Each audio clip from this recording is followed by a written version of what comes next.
Saludos cordiales, bendiciones para todos. Este es su canal Vida y Biblia, un canal donde trataremos temas bíblicos y temas relacionados con la vida cotidiana. Sean ustedes bienvenidos.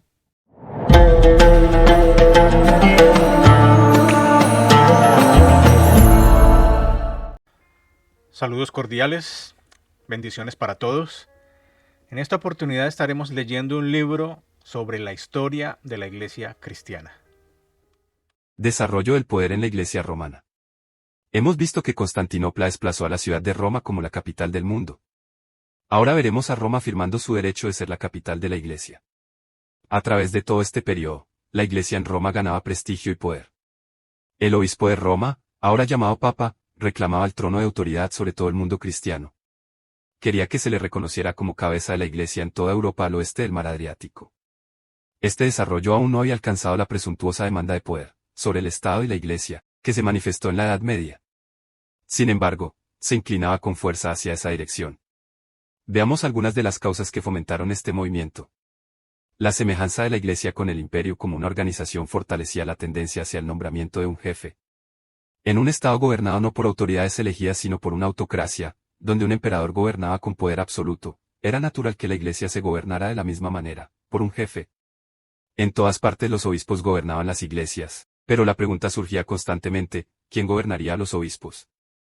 ¿Qué obispo debía ejercer en la Iglesia la autoridad que el emperador ejercía en el imperio? Los obispos que presidían en ciertas ciudades pronto llegaron a llamarlos metropolitanos, y después, patriarcas. Había patriarcas en Jerusalén, Antioquía, Alejandría, Constantinopla y Roma. El obispo de Roma se adjudicó el título de Papa, Padre, después se modificó a Papa. Entre estos 5 patriarcas había frecuentes disputas por la prioridad y supremacía. Sin embargo, la cuestión al final se limitó a escoger entre el patriarca de Constantinopla y el Papa de Roma como cabeza de la Iglesia. Roma reclamaba para sí autoridad apostólica. Era la única iglesia que decía poder mencionar a 2 apóstoles como sus fundadores y estos, los mayores de todos los apóstoles, San Pedro y San Pablo. Surgió la tradición de que Pedro fue el primer obispo de Roma. Como obispo, Pedro debería haber sido papa. Se suponía que en el primer siglo el título obispo significaba lo mismo que en el siglo IV, un gobernante sobre el clero y la iglesia. Por tanto, Pedro, como el principal de los apóstoles, debe haber poseído autoridad sobre toda la iglesia. Se citaban 2 textos en los evangelios como prueba de esta afirmación. Uno de estos puede verse ahora escrito en letras gigantescas en latín alrededor de la cúpula de la iglesia de San Pedro en Roma: tú eres Pedro, y sobre esta piedra edificaré mi iglesia. El otro es: apacienta mis ovejas. Se arguía que Pedro fue la primera cabeza de la iglesia, entonces sus sucesores, los papas de Roma, deberían continuar su autoridad. El carácter de la iglesia romana y sus primeros líderes sostenían fuertemente estas afirmaciones.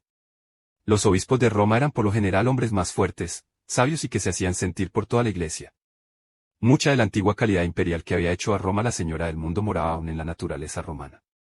En esto había un notable contraste entre Roma y Constantinopla.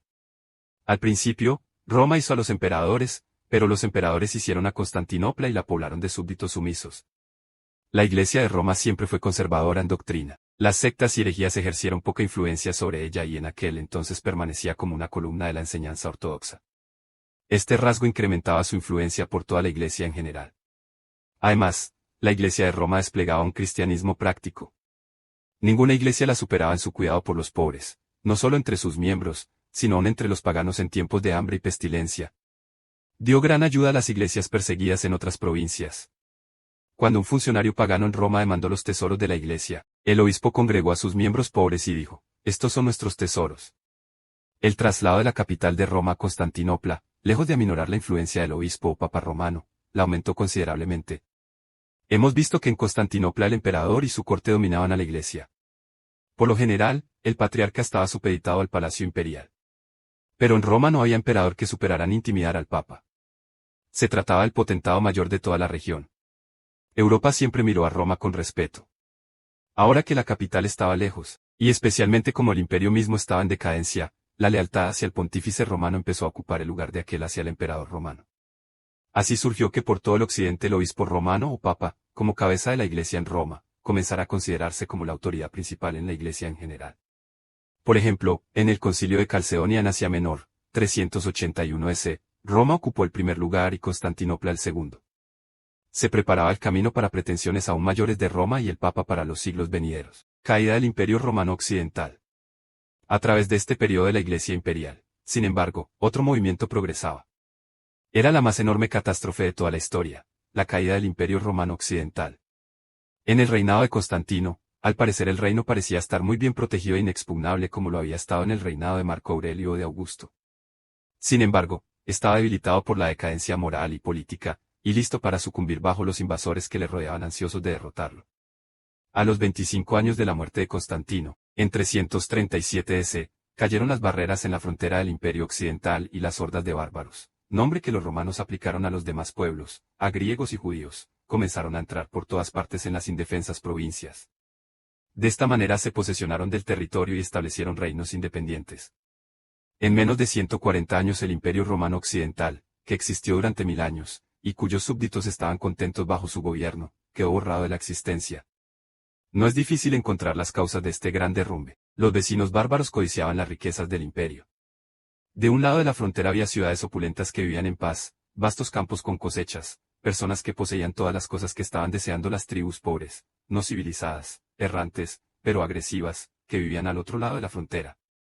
Por siglos, antes de la invasión de los bárbaros, la ocupación principal de los emperadores romanos había sido la defensa de las fronteras contra las amenazas de ataques de estos enemigos. La única razón de tener varios emperadores que reinaran a la vez era la necesidad de un gobernante investido de autoridad cerca de estos puntos de peligro, a fin de que pudiese actuar sin esperar órdenes de una capital distante.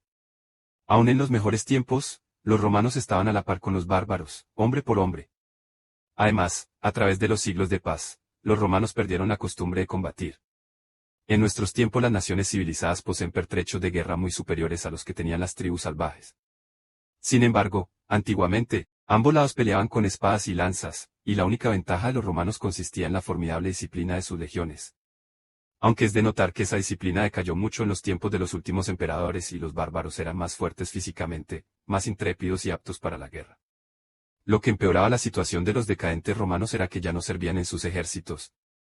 Las legiones recibían el adiestramiento precisamente de estos mismos bárbaros, quienes a menudo pelearon en defensa de Roma y en contra de su propio pueblo. La mayoría de estos ejércitos, sus generales y aún muchos de sus emperadores procedían de razas bárbaras. Ningún pueblo que por lo general emplea extranjeros para pelear sus batallas cuando éstas son necesarias, puede mantener por mucho tiempo sus libertades. El imperio, no muy fuerte en sus recursos humanos, estaba también debilitado por las guerras civiles llevadas a cabo durante generaciones por distintos pretendientes al trono imperial. El Senado no elegía a los emperadores, sino que cuando asesinaban a alguno, como lo fue la mayoría, cada ejército en las diferentes provincias presentaba a su candidato y la decisión no se hacía por votos, sino con las armas. En 90 años se proclamaron 80 jefes como emperadores y cada uno reclamaba el trono. En un tiempo dichos emperadores eran tantos, que se les llamaban los 30 tiranos. Saqueaban las ciudades y todo el imperio empobreció por la ambición de los hombres al poder. Como resultado, se quitaron las guarniciones de las fronteras y la tierra quedó indefensa ante los invasores bárbaros. La causa inmediata de muchas invasiones se debía al movimiento de las tribus asiáticas.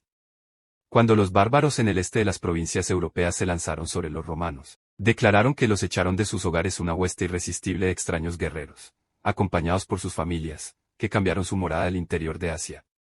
Por lo general, a este pueblo se le llamaba hunos.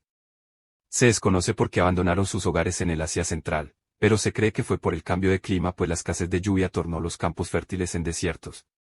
Más tarde estos hunos, bajo su fiero rey Atila, establecieron contacto directo con los romanos y se constituyeron en su más terrible enemigo. Puesto que la nuestra no es una historia del Imperio Romano, sino de la Iglesia cristiana, nuestro relato de estas sucesivas tribus invasoras será a grandes rasgos. Las primeras invasiones fueron de razas que estaban entre el Danubio y el mar Báltico. Dirigidos por su capitán Alarico, los visigodos, godos del occidente, se lanzaron sobre Grecia e Italia, capturaron y saquearon a Roma y establecieron un reino en el sur de Francia. Los vándalos, bajo el mando de Genserico, marcharon a través de Francia hasta España y de aquí fueron al norte de África, conquistando estos países. Los burgundos cruzaron el Rin y establecieron un reino que tenía a Estrasburgo como centro. Los francos, una tribu germana, capturaron el norte de Galia, a la cual llamaron Francia. Más tarde un rey de los francos, Clovis, se hizo cristiano y su pueblo lo siguió. Los francos ayudaron grandemente en la conversión del norte de Europa a la religión cristiana, sobre todo por la fuerza. Cuando los sajones y anglos de Dinamarca y los países del norte vieron que las legiones romanas abandonaron Gran Bretaña, realizaron invasiones, generación tras generación, y por poco extirpan al cristianismo antiguo. Esto fue así hasta que el mismo reino anglosajón se convirtió por medio de misioneros de Roma. Alrededor de 450 DC, los terribles hunos, bajo su despiadado rey Atila, invadieron a Italia y amenazaron no solo con destruir el imperio romano, sino también a los reinos establecidos dentro de sus fronteras. Los godos, vándalos y francos, bajo la dirección de Roma, se unieron en contra de los hunos y una gran batalla se llevó a cabo en Cheilans al norte de Francia. Los hunos cayeron derrotados en terrible matanza y, con la muerte de Atila poco después, el poder de estos tuvo fin. La batalla de Cheilans, 451 EC, trajo como resultado que a Europa no la gobernarían los asiáticos, sino que se desarrollaría de acuerdo a su propia civilización. Por estas sucesivas invasiones y divisiones, el otrora vasto imperio romano quedó reducido a un pequeño territorio alrededor de la capital. En 476 DC una tribu relativamente pequeña de germanos, los érulos, bajo su rey Odoacro, tomó posesión de la ciudad y destronó al niño emperador, llamado Rómulo Augusto y apodado Augusto el Pequeño. Odoacro asumió el título de rey de Italia y desde ese año, 476 DC, el imperio romano occidental desapareció. Desde la fundación de la ciudad y del estado, que se dice fue en 753 AC, hasta la caída del imperio, pasaron 1200 años. El imperio oriental, que tenía Constantinopla por capital, duró hasta 1453 DC. Casi todas estas tribus invasoras fueron paganas en sus respectivos países. Los godos constituyeron una excepción pues ya Arrio los había convertido al cristianismo y tenían la Biblia en su propia lengua.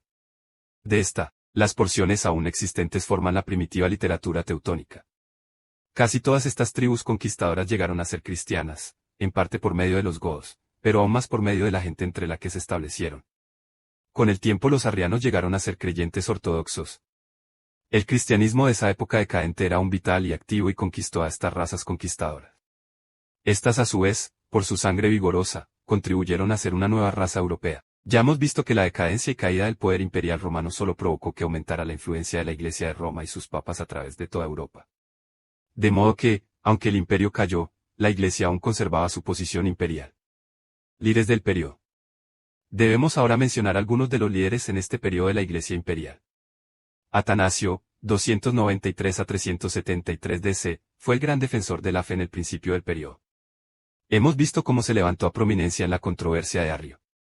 En el concilio de Nicea, en 325 DC, fue el líder en la discusión, aunque no tenía voto. Poco tiempo después, a los 33 años de edad, fue obispo de Alejandría. 5 veces lo desterraron, pero siempre luchó por la fe. Por último, llegó al final de su vida en paz y honor. Ambrosio de Milán, 340 a 397 DC, el primero de los padres latinos, fue electo obispo mientras era laico. En esta época aún no era bautizado, sino que estaba recibiendo instrucción para ser miembro. Tanto los arrianos como los ortodoxos se unieron en su elección. Llegó a ser una figura prominente en la Iglesia. Por un acto cruel, reprendió al emperador Teodosio y lo obligó a hacer confesión.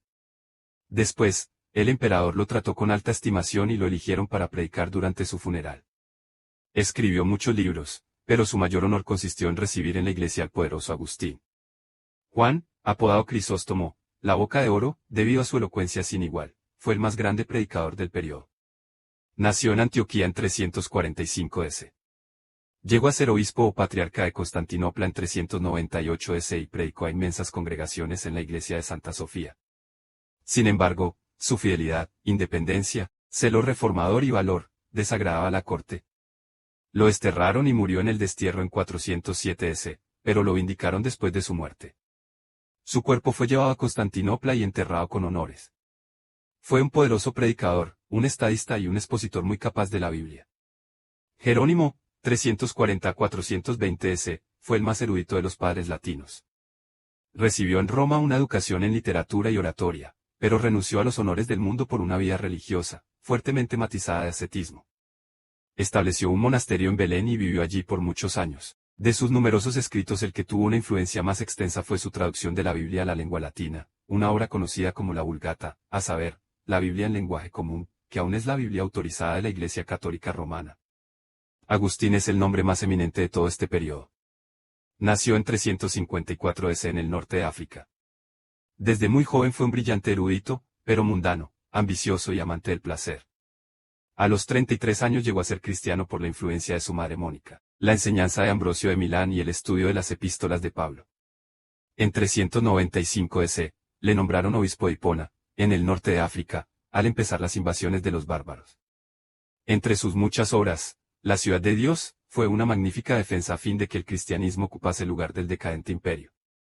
Sus confesiones son una profunda revelación de su propio corazón y vida.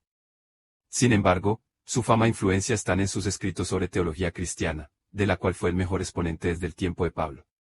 Murió en 430 EC.